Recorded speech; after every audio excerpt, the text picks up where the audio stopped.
ليه نعمل فواحات تقليدية وبسيطة وسادة ومن غير أي حاجة لما ممكن نعملها برسومات حلوة ولذيذة وفي نفس الوقت بسيطة جدا وسهلة. يلا مع بعض نعمل فواحات ملونة.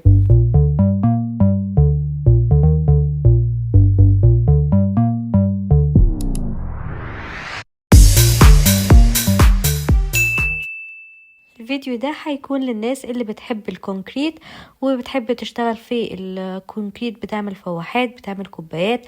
الرسومات اللي هنعملها في الفيديو ده تنفع لأي حاجة وكل حاجة.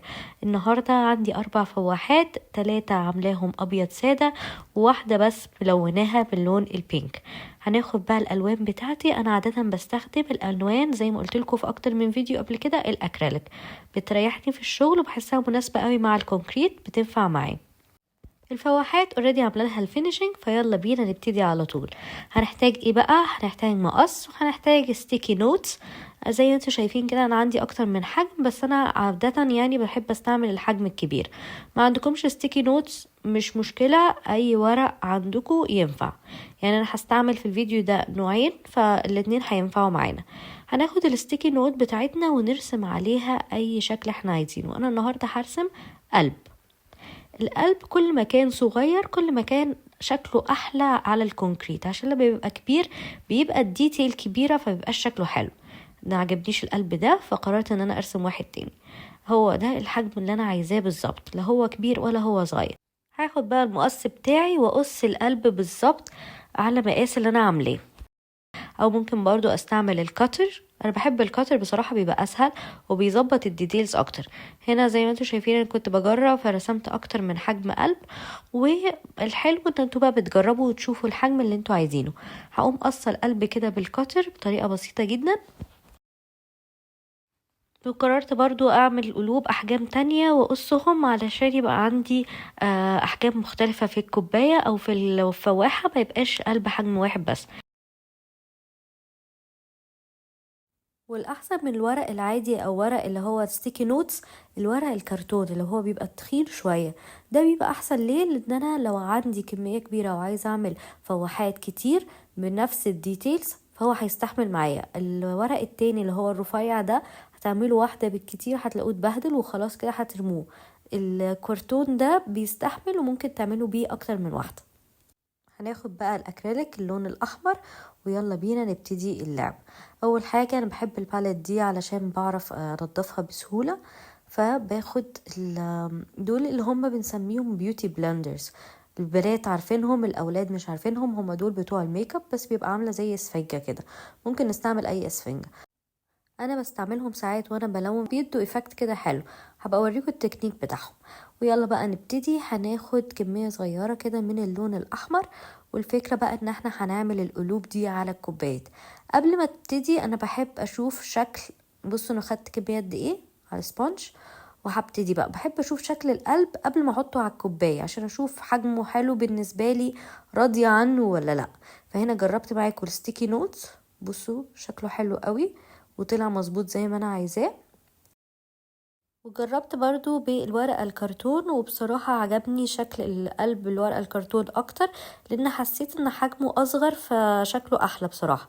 فعشان كده في الفيديو ده هتلاقوني بستعمل ورقة الكرتون وانا بعمل القلب في الفواحات.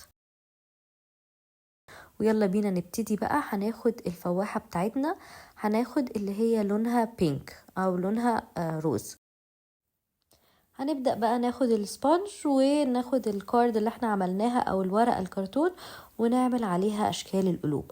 طيب انا متأكدة طبعا ان في اولاد بتتفرج وفي بالها طب احنا مالنا، احنا ما عندناش السبونج دي ولا عندنا بيوتي بلندر، هنعمل ايه؟ موضوع سهل جدا. ممكن نستعمل فرشة اللي هي بتاعه التلوين عادي، او نستعمل الاداه دي بتتجاب من عند شي ان، وانا هحط لكم اللينك بتاعها او هحط لكم برضو الكود بتاعها في الديسكريبشن. سهله جدا وطريقه استعمالها سهله زي ما انتوا شايفين كده. يا دوبك بعمل نقطه من هنا ونقطه من هنا وبوصلهم ببعض. سهله جدا يا جماعه. بتحتاج بس في الاول ان انتوا تاخدوا يعني عليها، وبعد كده بتلاقي ان بيبقى شكل القلب بقى ظبط اكتر معاكم. وهي فيها ناحيتين، الناحيه التانية ممكن تظبطوا بيها اي ديتيلز لو مش عاجباكم. وبس بكمل كده وبرسم القلوب في الفواحه. الموضوع على حسب ذوقكم. يعني انا بالنسبه لي كل ما كانت الديتيلز اقل كل ما كان الشكل احلى. في ناس لا تحب الديتيلز اكتر، تحب الفواحه تكون كلها مليانه قلوب، فده طبعا يرجع لكم. وبرضو حجم القلوب، في ناس تحب الديتيلز تبقى باينة وواضحة وكبيرة، وفي ناس لأ تحب الحاجات تبقى صغيرة وناعمة، فطبعا ده زي ما انتوا عايزين. ممكن ازود واحدة في هنا مثلا عشان حاساها فاضية، او هنا، بس مش حاسة ان انا عايزة ازود اكتر من كده. حاجة تانية عايزة اقولها لكم، وانتوا بتشتغلوا بالالوان الاكريليك لو حاجة مش عاجباكوا تقدروا ان انتوا تتخلصوا منها بسرعة، زي ما انتوا شايفين كده بمنديل مبلول شوية وقوموا مسحينها على طول. لو حد عنده فضول يعني ايه اللي في الفواحة ده من تحت، ده انا بحطه علشان زي قاعدة كده اثبت بيه الفواحة. انا حاسة الحتة دي برضو فاضية، تعالي نرسم فيها قلب كده صغير. ايوه، وكده نكون خلصنا اول فواحة.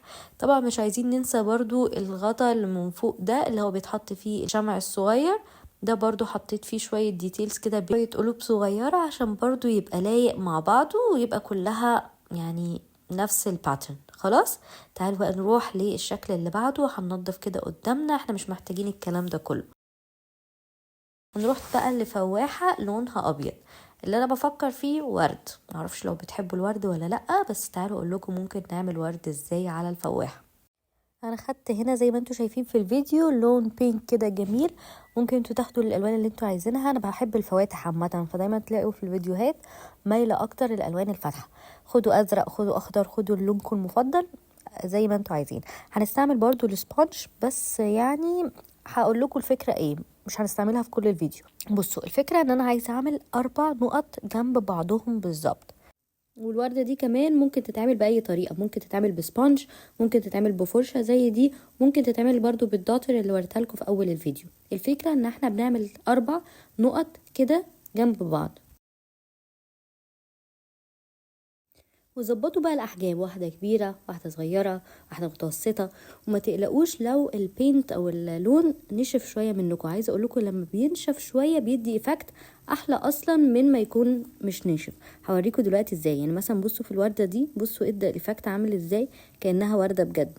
فمش عايزاكم تقلقوا انتوا بتشتغلوا ان انتوا تشتغلوا بسرعه، او تبقوا مثلا خايفين ان هو ينشف منكم. عايزه اقول لكم لما بينشف بيدي ايفكت احلى، فما تقلقوش.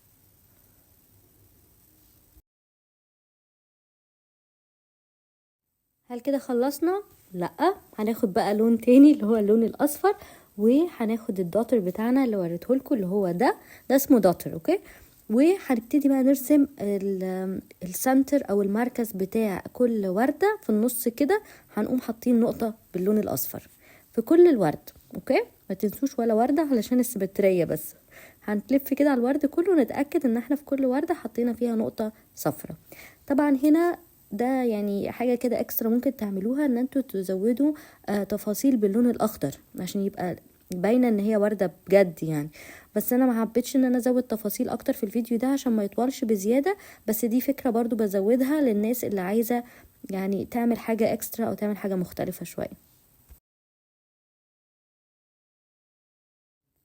وكده نكون خلصنا تاني فكرة او تاني شكل، وتعالوا نروح للشكل اللي بعده. بس تعالوا اوريكم بالاول ممكن نعمل حاجة بالورد بس بطريقة تانية، وهي الطريقة دي.